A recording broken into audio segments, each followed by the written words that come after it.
First of all, I think your analysis was very straight line. History doesn't run in a straight line. Kid, you cannot tell your neighbor he is stealing ducks when you are stealing funds. As High Commissioner, I was wrong. As Charandas Prasad, I reacted naturally how any person would have. I did not come here for that kind of abuse. I did not come here for that kind of abuse. If you're going to go down that road, I'll walk off. But it's all okay once they're talking. If they were talking, I could not have been here today. You got ADHD. I got that. Calm down. I think I've done enough in terms of taking our team out of trouble from losing. Come on, Lou Taylor. That's good. I'm reading the script now, and the first person that comes to my mind to play a detective, yes, but an erratic detective is Mikhail Rodriguez. Why an African slapping in young? Why a man and slap a woman? Look, how you deal with that? You deal with that. We must encourage platforms like this because it brings together different people and allows for discussions to take place in our country on a multiplicity of fundamental issues. You apologizing for something you think I did is wrong. I don't want you to do that, and you should not have done that.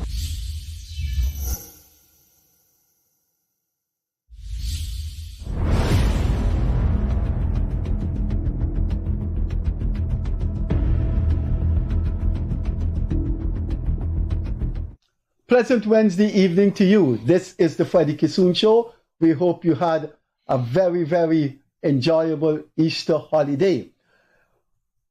Leonard Craig, who is with me in the studio, I'd like to welcome him and hope he too had a very enjoyable Easter weekend. Leonard Craig is a devout practicing Seventh-day Adventist, so he's a devout practicing Christian. Thanks for being with us once again. Our guest first appeared on this program 2 years ago, so it's good to have him back, and we'll find out for him what he's been doing the past 2 years. He made a name for himself in the March 2020 elections, and for the 5 months that there were attempts to rig it, he was one of the faces broadcasting those attempts. Our guest this evening is the leader of the Liberty and Justice Party, Liberty and what's the name of it? Liberty and Justice. Liberty and Justice Party, Lenox Shuman. Lenox has been around here and there, but for quite a while, we didn't have him on the show. So let's hear what he has to say about the current political configuration, his own political future, and what's more. I'll ask Leonard Craig to do the introduction. Thank you, Freddie, and thank you, Mr. Shuman, for being on our program. We welcome you again. Mr. Shuman, I want to go right into your stewardship at Parliament recently. You spent how many months in Parliament? 2.5 years. 2.5 years. 2.5 years. That is. I'm trying to 24. About 30 months? Around, yes. Thereabout. All right, so we are talking about half the life of this Parliament. And then you moved as based on an agreement you respected. Then somebody took your place. And that person, in our opinion, or in the opinion of this show, has behaved very unethically. To put it mildly. Please give us your comments on that. Well, gentlemen, let me first say thanks to you and thanks to the viewers. Thanks for having me on the show. I'm sorry that we could not make it earlier or any sooner. Mm-hmm. When we started off in 2020, we had signed an agreement between Liberty and Justice Party, the New Movement, and the New and United Guyana. Mm-hmm. There were terms laid out, 2 pages, drafted up by Ralph Ramkaran, and we all sat there and we agreed on it. The terms were the party with the most votes gets to be in Parliament first. Then the second most votes get to be in Parliament the second, and then the least to the last. All through the process, also as part of that agreement is that the party that is in Parliament has to share all of their documents, right? You have to be able to vote on a topic or vote on something in Parliament based on consensus among the three parties. Among the three parties. And through the entire term that I was in office, let's say the 30 months, I would send documents, every single notice paper, every single order paper that came, I sent it off to TNM and ANUG. And we could go back through the emails and see those. And I didn't get a single correction. I only got one feedback from ANUG. The one feedback was that they were going to support, that they wanted to support what they now call the marijuana bill that the opposition was putting forth. And that's all they said. The bill looks good, support it. Given all of that, there are a lot of things that happen in Parliament that I never got a single an iota of response, not even acknowledged, not even, well, thanks for the notice, nothing. So I took it as disinterest in my position and what I'm doing in Parliament.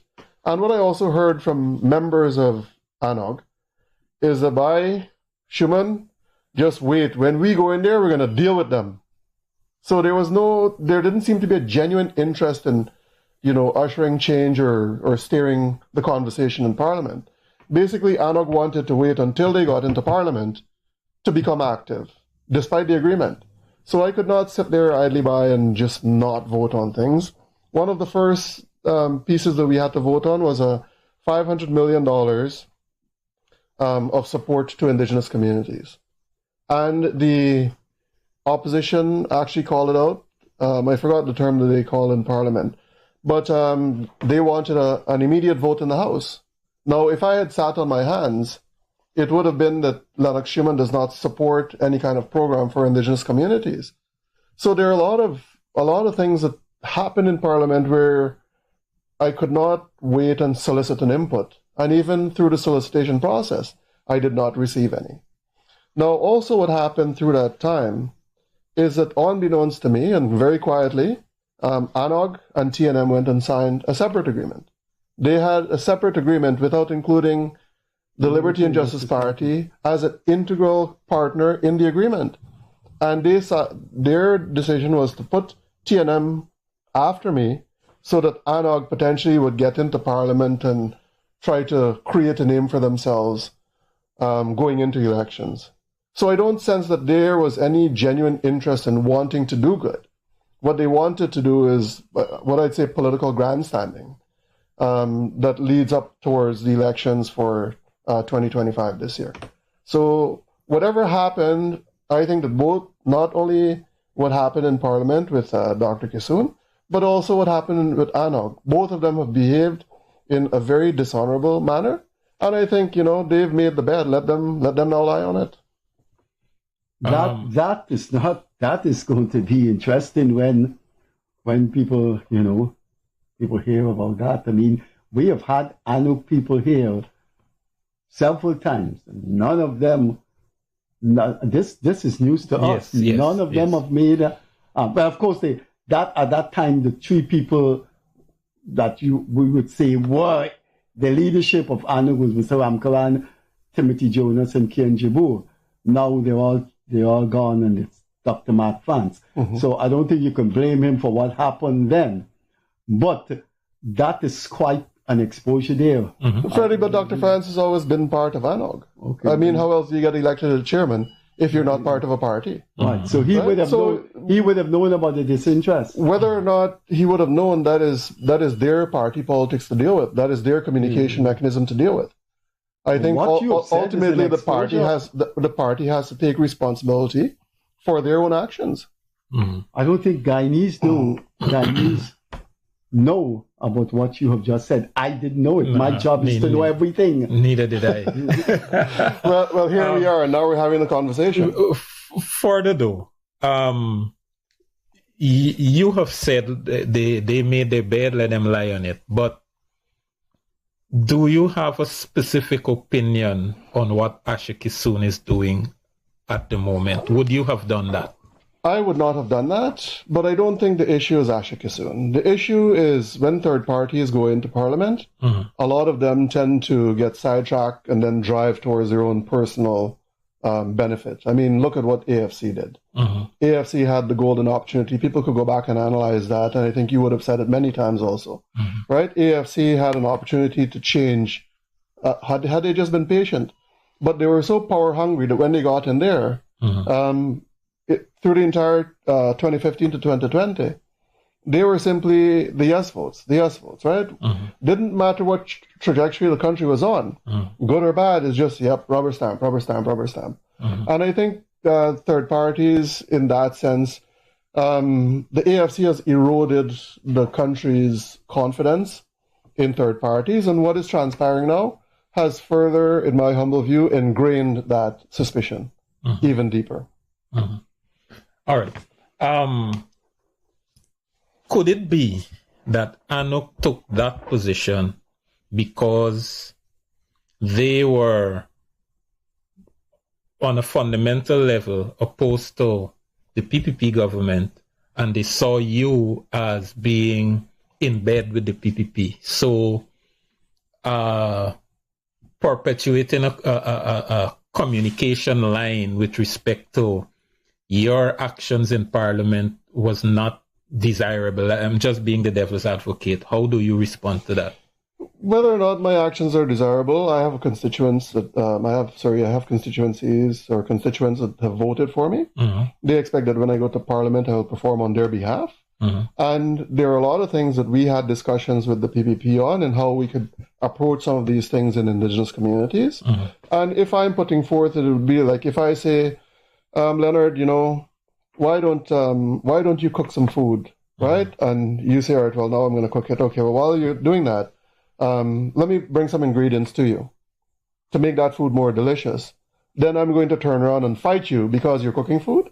I mean, we have to be very realistic in what we do. Now, I could go out there and fight every single day, but I didn't get into this just to fight. I got into this to try to usher in change, try to change something for my people. Now I could go and fight all I want, but I will get nothing achieved. So what I have opted to do while I was in Parliament is to work for my people. And people have to understand that you can't do both. It's either you're fighting or you're working for. But I think there is I want to jump on your side here. Not just being a devil advocate. It was a covenant between three parties. And even if one of the parties say, look, Lenox Shuman doing your own thing, it was morally an electoral incumbent to them to say, Lenox, you're doing your own thing, man. When you're going over there with the PPP fall. But as you said, there was no communication. But let me come in here and ask Lenox Shuman if we've heard Guyana has heard the last of you as a politician. I don't think that the proverbial fat lady has sung yet. I think that, Freddie, I have not gone away. The fact that I've been quiet, it meant that I've been working. I am part of the Law Reform Commission. We have some critical things that we can do and that we are doing in the Law Reform Commission. And me being an Indigenous voice on that commission actually brings the Indigenous perspective to reforming the laws of Guyana. Now, here is an opportunity once again. I could sit there and fight publicly all I want, but now when I go to propose the changes, whether they land or they don't, it now has to. I have to fight doubly hard just to be able to get some of those things on the agenda. And working in itself, it is tiring work. It is tedious work. I'm not a lawyer, so I have to work maybe 4 times as hard as my colleagues on the Law Reform Commission because many of them are lawyers. So yeah, I don't think that anyone has seen the last of me yet. So we're going to hear your voice and see your face in the coming months. The election may be either October or November. Absolutely. I think going back to a point though, Freddie, right? When people say Lenox Shuman may have been doing his own thing, we have to realize, and this is based on an analysis that was done by Dr. Nazim Balouch, PhD, on our manifesto. When he compared the LJP's manifesto to the PPP's manifesto, he said it was over 87% correlation between the two. Now, 87% overlap. If you give me 87% in my exam, I think I'd be an A+ student, correct? Yeah. So if there's that much correlation between what the PPP's manifesto is and what our manifesto is, I think it is only common sense that I support the very same initiative that is contained in our manifesto.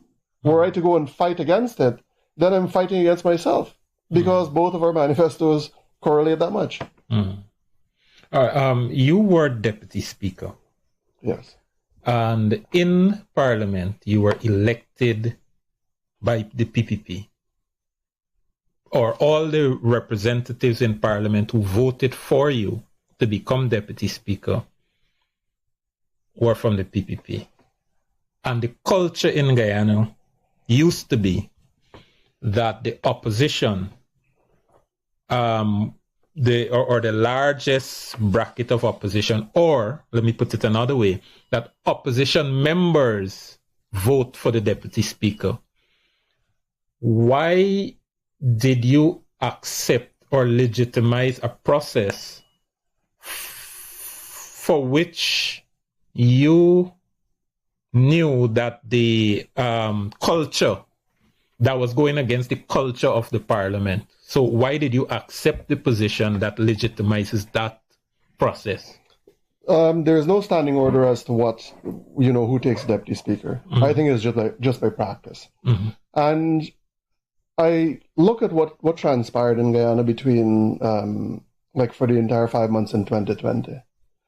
The loss of confidence in the electoral system. I'd say the loss of confidence in what was promised to the people by the APNU+AFC government and what they dragged this country through. I don't think were it in my view, and granted I didn't vote for them, but I would have simply sent some of them home. I say, no, you don't deserve the people's confidence to be in this parliament anymore because you have attempted to hijack an entirely democratic process. So you should have minimal say. In fact, if we want to go to elections again, let's go and elect a fresh cadre of leaders who could come in and speak on the people's behalf with confidence. But I don't feel bad about anything in that regard. I think that the APNU+AFC deserves a few long decades in opposition or maybe in the penalty box. And I say that because I grew up under the PNC. I remember my dad was in the military. They had to guard ballot boxes. When ballot boxes are coming in, some of them are disappearing, plane landing in very unknown places, ballot box getting stuffed, then transported where no one sees what the count is. Talk about dead people voting, horses voting, who knows what else is voting, right? So I grew up through that era. I'd say through the 28 years of it. And we understood what rigging really was. And then here is APNU, now joined with AFC, come some decades after, I think 23 years later, and they reverted right back into what transpired for that 28 years. So in my humble view, I think that rigging is not part of their vocabulary. I would disagree with anyone who says that rigging is part of APNU's or PNC's vocabulary. It is part of their DNA. So there's a massive difference. So when they came back in office, they couldn't escape that DNA. They've been programmed already to do that. So they deserved as long a time in the penalty box. So it's not about legitimizing a process. It is about ensuring that what they had attempted to do in 2020, that they understand the harm it would have done to this country. And the second thing is, in the history of this country, you've never had an Indigenous deputy speaker. Why would anyone want to stand there and say, I'm representing the people, but when you're given an opportunity to open doors for Indigenous peoples, that you sit on your hands and you say nothing? This should have been like one of those golden moments for the country, where you say, you know what, we've got our first Indigenous deputy speaker, the country's most marginalized population. Why don't we give him 100% of the votes? But no, they didn't want to see it that way. They want to see it from a different political lens. They felt that, attempting to cheat the country through 2020, that was their legitimate right, and everything else that they do must have the same legitimacy. I disagree with that.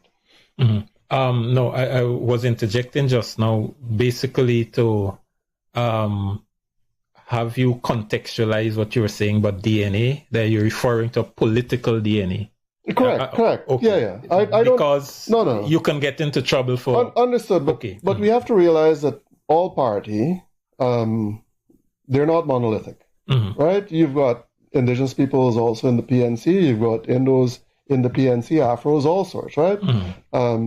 So it is not an accusation of a race, it is accusation of a political party. No, just wanted to clarify so that we can move on. Yeah. All right.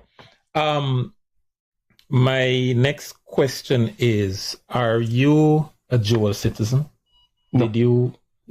Okay. You've had citizenship in another country and you renounced it? What is the situation with that?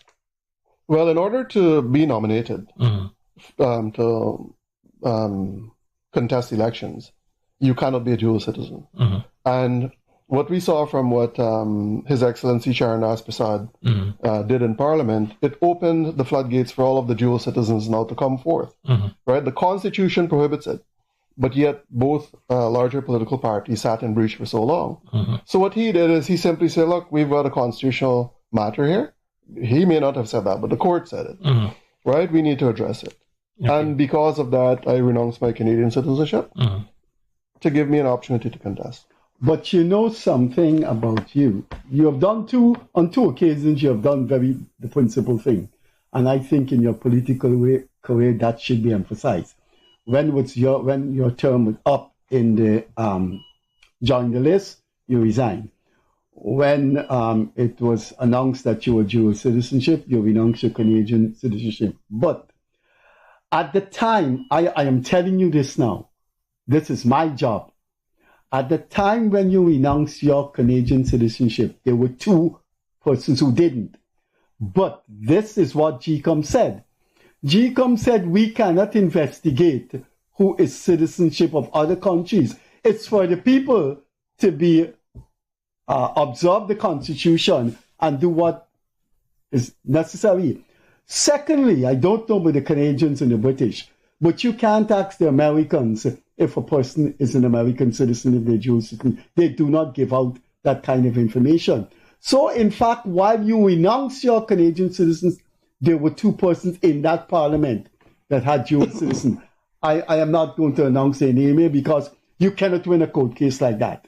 You can never win a court case because if the person sue you, where you going to get, who's going to testify from the U.S. Embassy or what have you. But that is something you need to know. And I believe people are going to do the same thing again coming up. How are you going to know if they're dual citizens? What I think GCOM should do, though, is on the form that you have to fill out. You have to state that. Right. It should pointedly ask if you are a citizen of any other country and let you sign to it. Don't they do that? No. Oh. No, I don't think the form has that on it right So, Freddie, I want to go to a point you put there, right, about resigning. I want to set this record clear also. Is when my time was up, I think I had 8 days left in the month of March. So I reached out to both ANUG and TNM, and I say, guys, are you okay if I finish off the month of March? Right, take it to the end, just to ensure that there is no discrepancy in the pay cycle of Parliament, right? Basically, another 8 days of pay to be able to do that. They both agreed. So I actually got, by their benevolence, if there's anything such as benevolence in politics, I don't know. But we had a discussion about that. I said, look, give me up until the end of March. An extra 8 days is not going to hurt anyone. And Parliament was not sitting, so there was no massive kerfuffle about that. In terms of the dual citizen issue, Canada, I think many countries have the very same privacy laws, that they cannot share information on people's lives without consent or without a court order. Now, there's no court in Guyana that is going to compel any country external to say, well, you have to provide this information. A lot of it really hinges on a person being honorable. Yeah, right? You're going to the honorable house, do the honorable thing. So even if GCOM wanted to, there is no mechanism for them to do that. The only reason why we got to that point is because the clerk of the National Assembly sent out an email because other members of parliament were inquiring. They say, could you please send us proof that you're no longer a dual citizen? So I scanned the renunciation form and sent it. So it's a matter of parliamentary record. Mm-hmm. But do you know, I'm asking you now, do you know at that time, two persons I did not continue? Know. I did not know. Okay. No, well, that's news to me too. Yeah. So, right. Yeah. So, okay. You got most of your support from Amerindian areas. Do you still enjoy that, the confidence of that voting demographic? And in the 2025 election, are you likely to reach out further, seek wider voting bloc? I think that I still enjoy the confidence of many of my Indigenous brothers and sisters. Yes, you will have people who may have wanted to see me a lot more active publicly, maybe making headlines. But once again, you could make all the headlines you want. It does not mean that you're getting the work done. So I hope that at some point the message is heard and that confidence is still there for 2025. And what about other voting demographic in Guyana? Are you actively reaching out? I have not started as yet. Okay.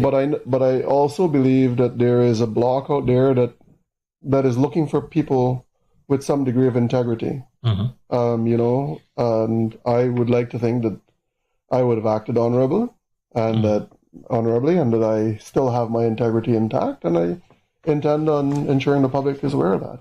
Go ahead. A little before the 2020 election, you met with President Granger at the time to explore opportunities to collaborate for the 2020 elections.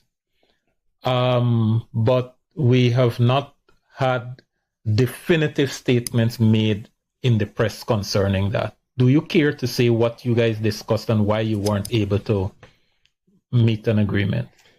So there was a big. But it's surprising that you would ask the man that. Yeah. Whenever people ask you about those things, you say, "Well, I can't." No, it is for him to say. No. But I'm advising the man. Don't answer that. I don't have an issue answering it because once again, I'm very. The man wants to act the Guyana's historiography, which is what you should. I always do that. I'm very forward in what I do, Freddie, and I don't try to hide anything that I'm doing. When we met with APNU+AFC, we had met with all other political parties. In fact, all of the small parties, we all met upstairs at New Thriving on, is it Main Street or Main Street? Main Street, right? We all met up there. There was Sohan, Timothy Jonas, Earl Johnson, myself, John Flores, and a whole room full of about 20 people from all the small parties, Ray Lam, everyone. We all met up there and we were talking about, how can we bring this together? But I think the egos were just a bit too thick. Jesus, Guyana. Right? Yeah, so the egos were just, everyone. And I think one of the things that, I'll get to the answer, but one of the things that I found in politics in Guyana is that some of these small parties or smaller parties have such a low view of Indigenous peoples that they've got this sense of superiority. Who is Lenox Shuman to come and lead us? Why would he want to lead us? Without understanding that the Indigenous peoples are the swing votes. Now, if Indigenous peoples are going to go and follow an Indo or Afro, you know which party you're going to go for. But you've never had, I'd say, the leadership in that sense that could bring together that Indigenous votes and make the difference at that level. I also came in with a lot of I'd say a lot of naivety, a lot of ignorance about politics in Guyana. So we also had an obligation. We reached out to the PPP to also meet, and we reached out to APNU+AFC to meet. PPP did not meet us, and then AFC said, okay, fine.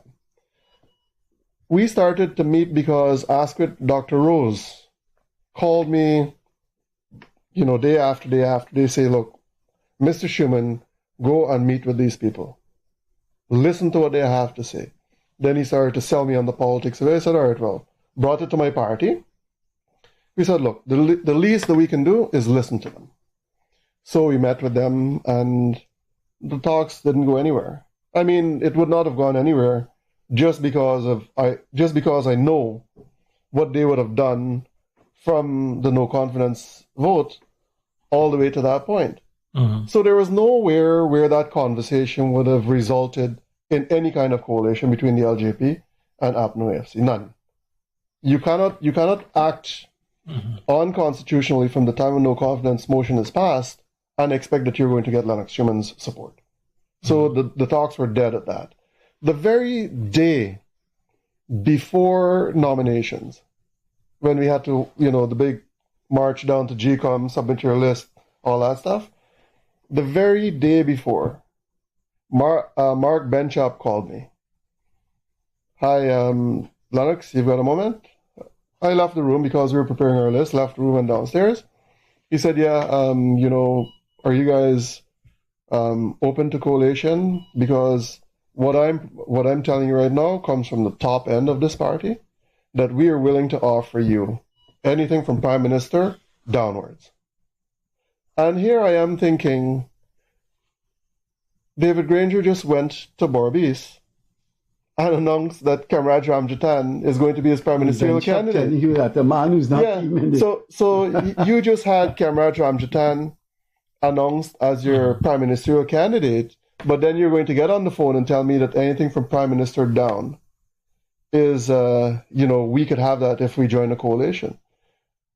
Go back to my statement. If you're going to do the honorable thing, you're going to get my support. But you cannot act dishonorably from 2018, when the no confidence motion was passed, and then come over a phone call again and want to do a very dishonorable thing. You've just made it public, and you're going to walk back on that. Why? So yeah, it wasn't going to go anywhere. You watch. So I want to say this. How I close out the conversation with Mark, I said, Mark, it is not in our interest. We are going to go to these elections alone. Done. Before you come in, sure. Just hold the thought. You met with Granger himself, right? Did not.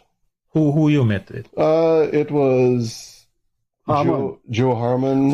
What were they asking prior to the bench cup call? What were they asking? If you think like him, you wouldn't answer that question. He doesn't like to give out information on. No, a question like that I'll answer. I am going to pose those same questions to him. You wait in the future.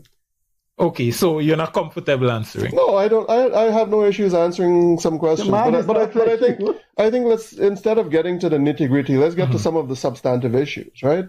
Substantive issues, in my view, are, for one, are political parties delivering for their constituents, right? Number two, are they acting with integrity? Are they working for the people? Do they have a vision for Guyana? What is their governing principles? And I think when I look at the entire spectrum, the APNU+AFC is very wanting in all of those areas. So I don't really want to get into the nitty-gritty of things. Let's speak about the substantive issues, about vision for Guyana, vision for the people, working for the people. You formed a party whose purpose was you didn't support the incumbent.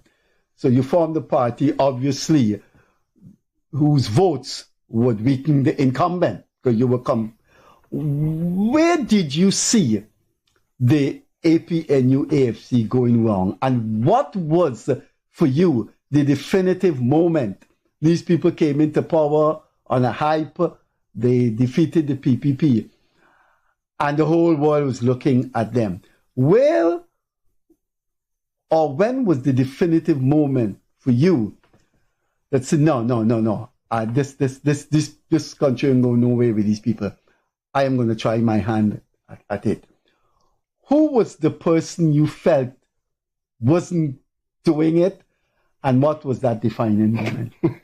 There were several, right?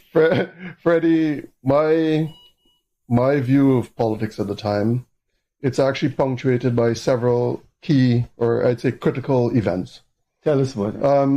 The first being that when I was on the National Two Shows Council, I was a member of the Amerindian Land Titling Board as vice chair. Well, the National Two Shows Council enjoyed 2 seats at the board, the Land Titling Board.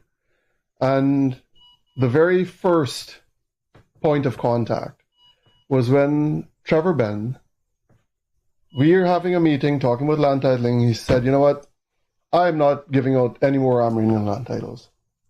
Picked up his book, picked up his staff, and walked out.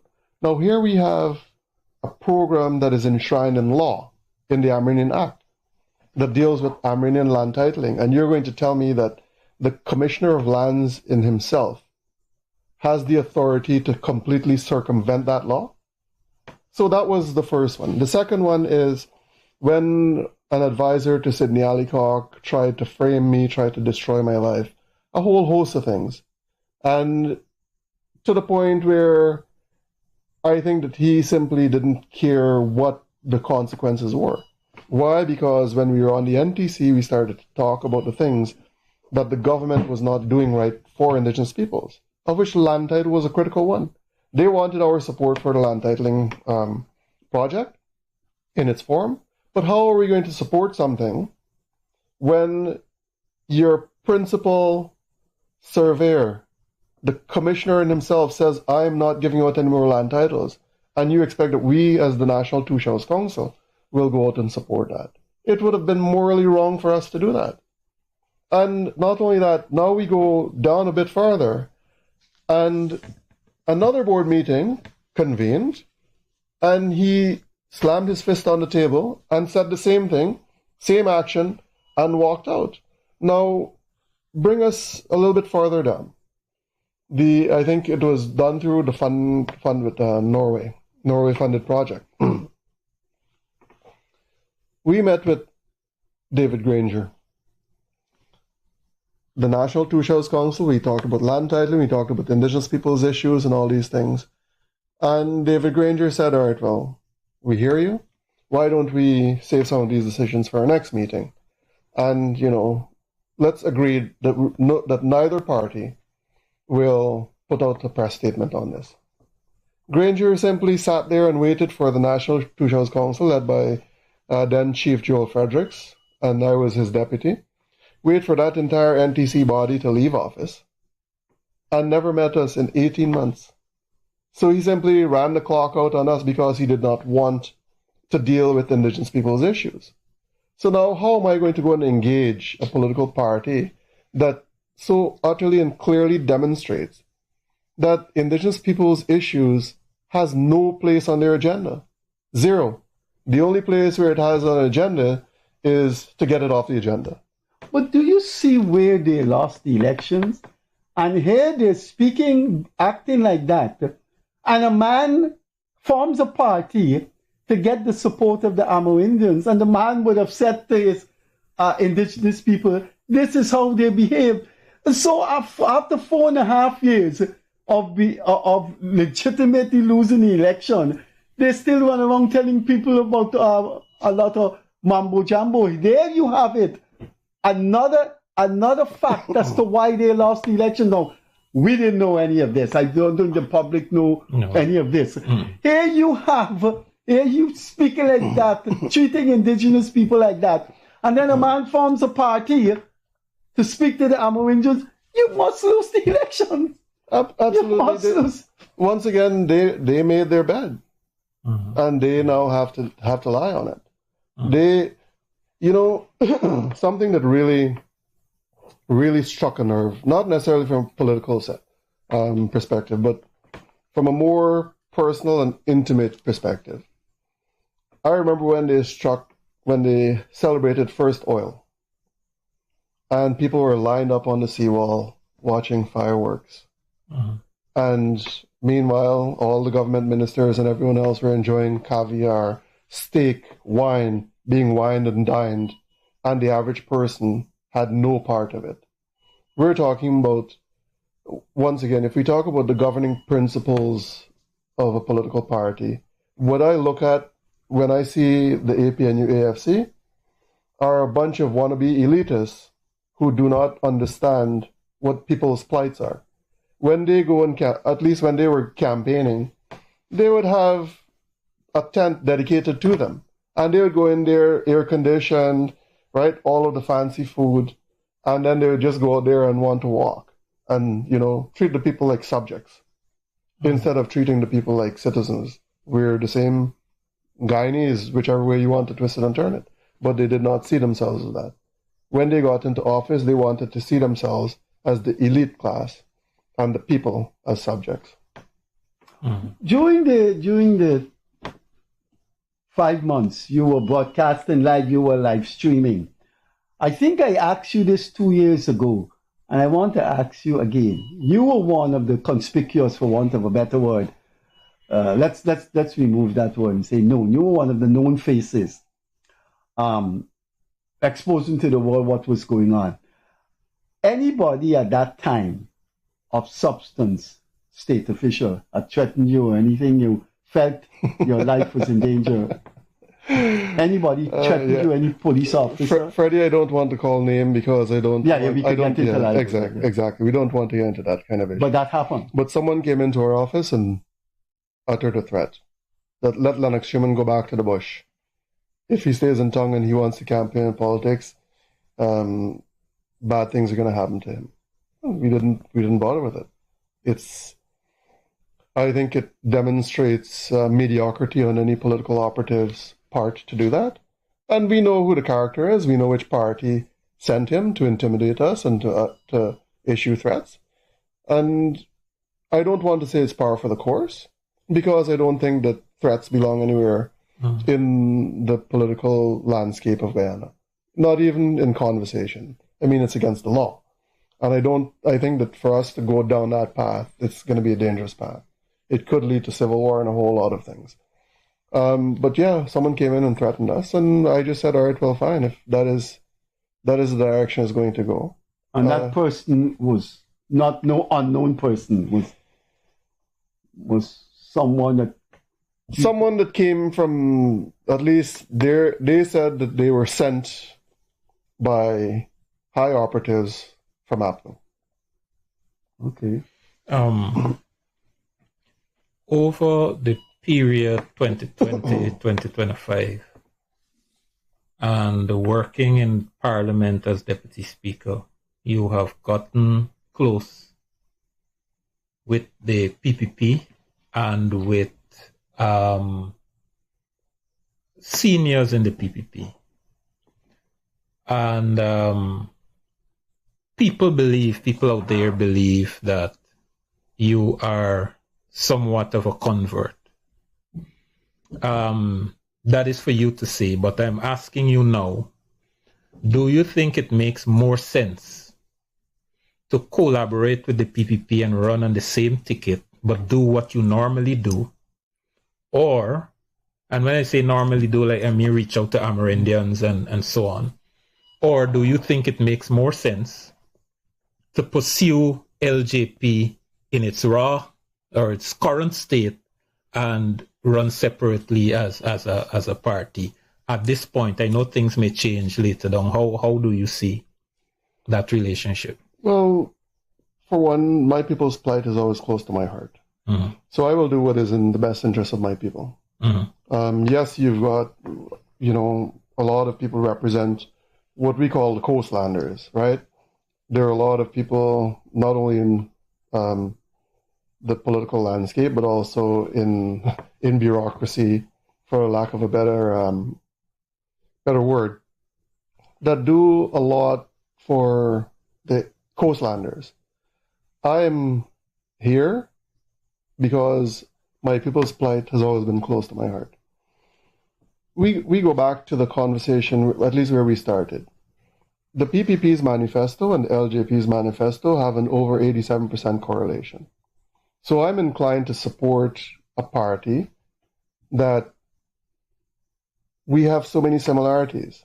Whether or not we are going to join forces, that is not a conversation that we are prepared to take right now. It's not a conversation we're prepared to have right now. But once again, even if I were to go and support the PPP, the things that they have done is perfectly aligned, almost perfectly in line with our manifesto. So if it means that I'm going to go and deliver to my people what I committed to, then why would I want to step back? Getting close to the PPP, it is natural.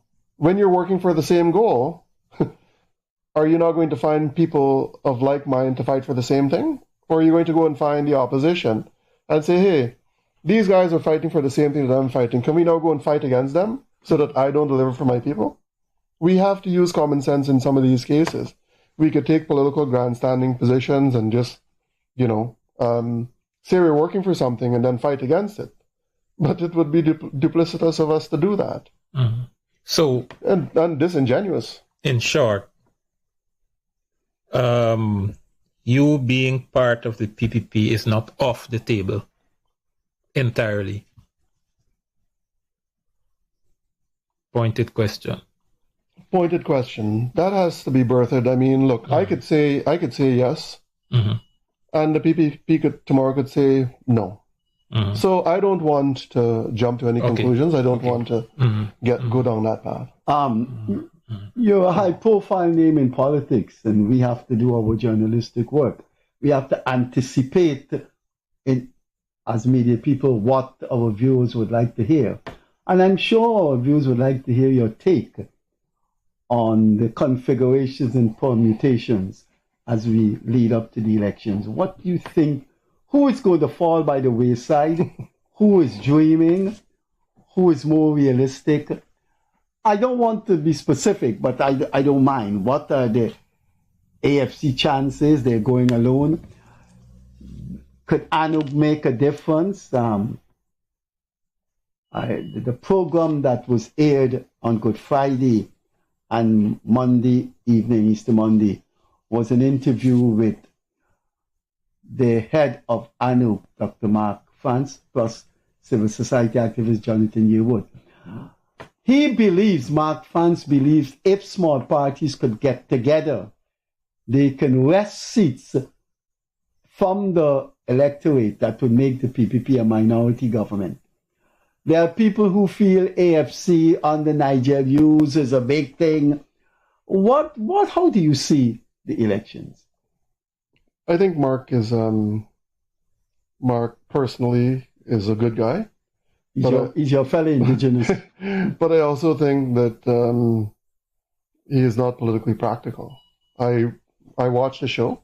Mark said that he believes that a consolidated center could be the third force.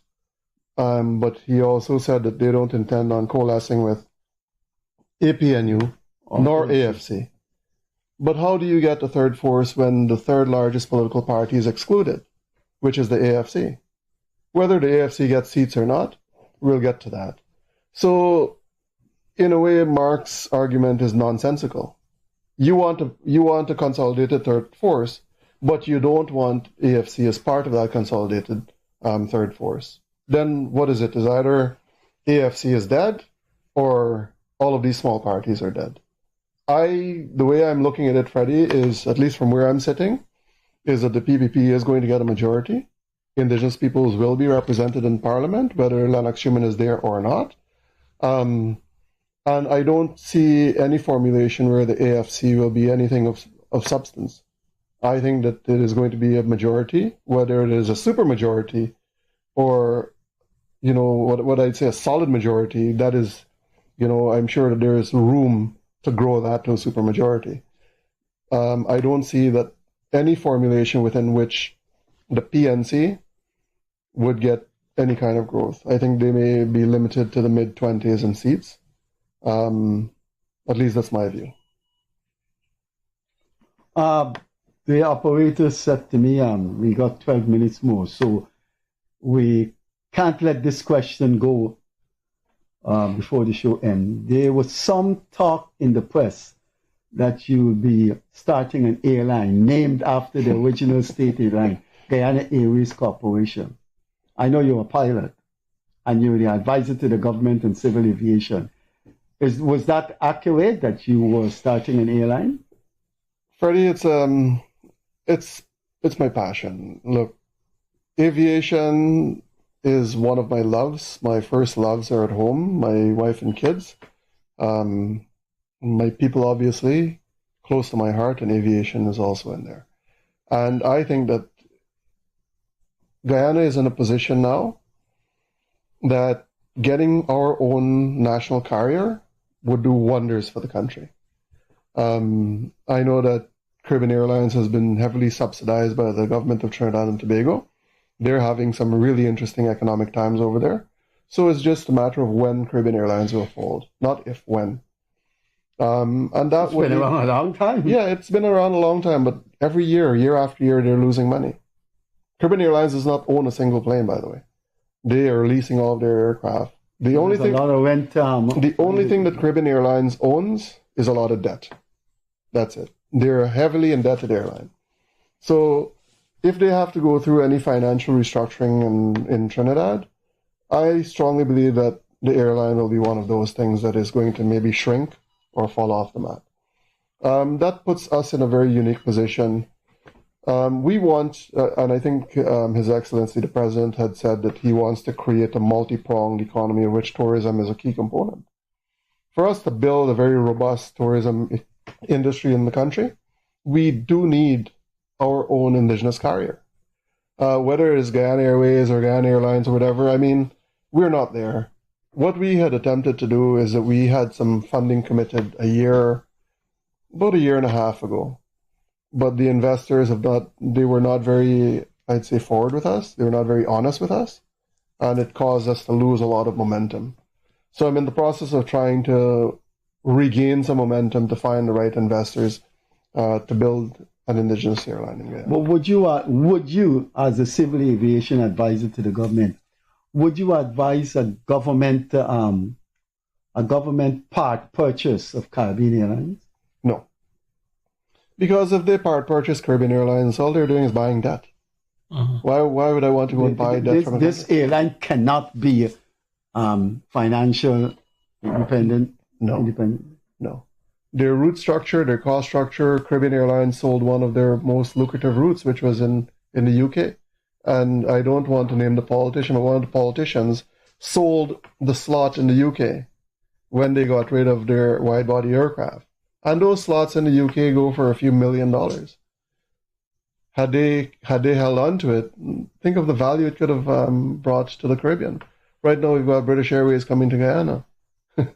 It shows that they didn't have the kind of foresight in what the region is going to need. But once again, Guyana is on a trajectory that is unparalleled in the global history. I think that one of the things that I have confidence in is that the current administration understands how to manage an economy and how to manage development in the country and how to look out for people's interests. And I have great confidence that after the next election, they will continue on that trajectory.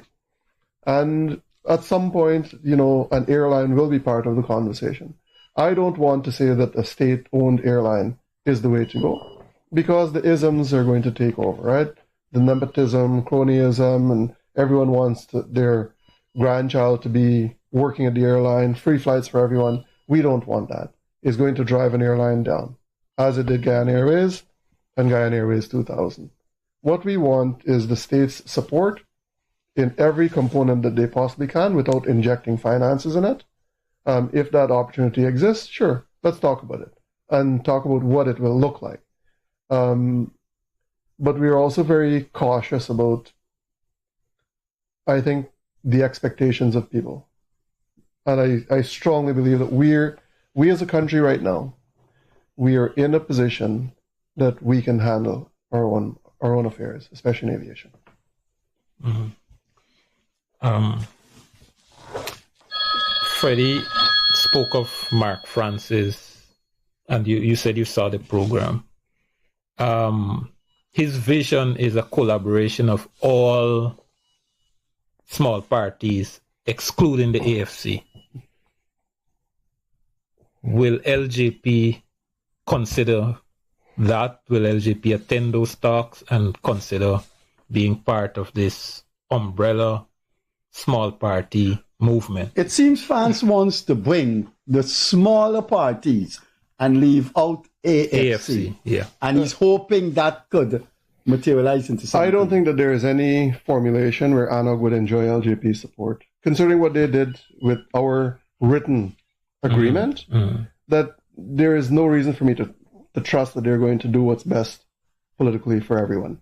I think they're very, very narrow, they're very self-interest driven, and I don't see that as functional. The second thing is, I remember when I watched the program and someone asked about who's going to lead. Timothy Jonas can't run because he's a dual citizen. I think Jonathan mentioned that. And he said, well, it's not about the leader, it's about the ideas. Well, guess what? I've got some great ideas. But at the end of the day, people have to have confidence in leadership. If you only have ideas and you have no leader to lead, then have all the fantastic ideas you want. It's not going to happen. And that's the reality. I mean, I have a tremendous lot of confidence in the president, a lot more so than I had in David Granger. I have a lot more confidence in the direction the country is going under this administration than under the previous. But that is a testament to what leadership looks like. You know, if you don't have a leader, you're a commune that is going to run the country? Who now is the accountable executive? Who now are people putting that confidence in to lead this group? And not only that, if you've acted so dishonorably in that tripartite agreement, what gives me the confidence that you will not do the same thing again? That when you form a coalition, you're only looking out for your self-interest, and you only want to get signatures on a paper so that you could do away with it. What you're revealing today is new to me, and I've never had the opportunity to pose some of these questions to ANUG if I had that information, certainly. But you're sure you're not going to damage the people? So that is what I'm saying. So that is what I'm saying.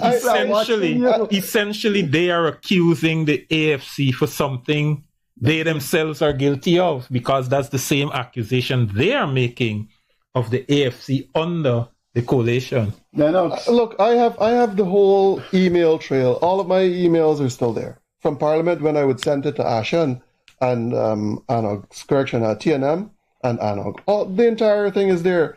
I have the entire feedback or lack thereof that never came through. There is one thing that I think that people have to realize, right? When AFC, I think AFC was part of Parliament for 2 minority governments, both under Donald. Am I incorrect in saying that? One. 2011 was the minority, then the PPP lost in 2015. Okay. Now, if you look at what AFC did to the leadership of Donald Ramotar had, I think that he was on the right path. I think he was accountable, considering where the PPP brought the country from. AFC stagnated growth. Now, you think of the country's trajectory right now, and you're to bring a third party in there, and they say, you know what, we're just going to stop the clock on everything. It would cause economic collapse. Because now, instead of doing the people's work, you're always fidgety, right? Are we going to pause development? Are we going to stop the roads, stop the bridges, stop the oil industry? Are we going to just bring the clock on the economy to a halt? And when that happens, what happens to the average person? We have to be very conscious about this. And if you go to other countries and look at how they would have moved or not moved when you would have had coalition governments and what they would have done, I mean, Canada is a perfect example. Look at what Trudeau did. And now, now they're feeling the effects of that, and they felt it for a long time. So I don't see that what Mark France is talking about is anything grounded in reality. And I don't see that they're going to get the kind of support. You said the PNC has 31 seats in Parliament. PNC-AFC, that combination you say you are projecting in the 20s. So they're going to lose. You put in about 6-7 seats that they will lose. That's what I said, Freddie. I think whether it's a supermajority or a very healthy majority, that is, a work in progress. But I don't see any formulation within which the government will be a minority government. Is there any possibility we will see Lenox Shuman, Member of Parliament? We are working, and we will continue to work. And I think if the people exercise that confidence in me and the work I've done, I sincerely hope that my people will still be represented in Parliament. We got a minute more. All right.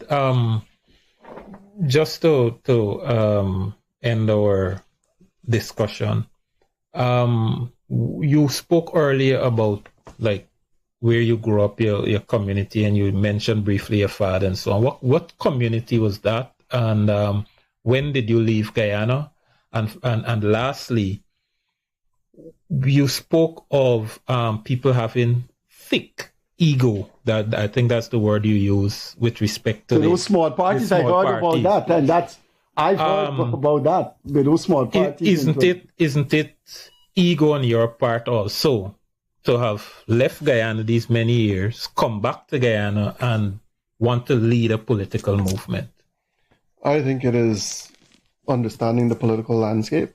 Mm-hmm. Once again, I've said that Indigenous peoples are the swing votes. Mm-hmm. And that is a truism regardless of how you want to twist it and turn it. Now, if Indigenous peoples wanted to follow, an Afro candidate, they just go with the PNC, or an Indo candidate with the PPP. Mm-hmm. We've never had the opportunity to have one of our own who would want to lead. People would talk about Paul Hardy and the Guyana Action Party, GAP. Mm-hmm. Paul Hardy was in and out of Brazil. I don't think that he would have, that people had the kind of confidence in him. So it's not ego wanting to come back. I saw the issues. We attempted to address it from the National Two Shows Council. And when we could not get anything of substance resolved, then we said, all right, well, it is time to have a political voice. Our operator signal our time has come. Lenox, I hope as the months unfold, we'll have you back in this program with your political analysis of the campaign trends. Thanks for being with us. Have a pleasant Wednesday evening. Thank you, Freddie. Thank you, Leonard. Certainly. Yeah. Mm-hmm. Look forward to another conversation. Sure. Surely. You were watching an interview with Lenox Shuman, leader of the Liberty and Justice Party, and he said that he is back, and he will be a face for you to see and a voice for you to hear as the election campaign unfolds. Thanks for being with us. We'll see you on Friday with our call-in program. Catch you later. Bye-bye.